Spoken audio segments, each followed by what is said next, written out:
লড়াই করছি, এনজিও লড়াই করতে প্রতিরোধ করতে যাচ্ছি, তাদের সম্পর্কে একটা সম্যক ধারণা না নিয়ে মাঠে নামলে সমূহ বিপদের আশঙ্কা আছে বলে মনে করি।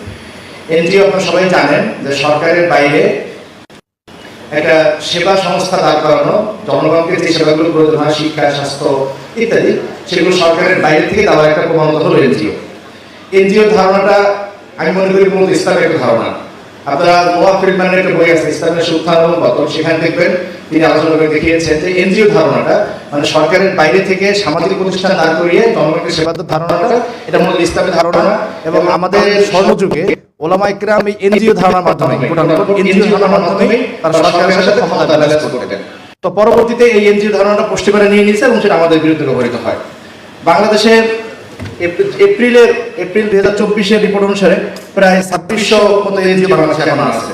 এনজিও দুই ধরনের হয়, একটা হলো অপারেশনাল এনজিও, একটা হলো অ্যাডভোকেসি এনজিও। Operational NGO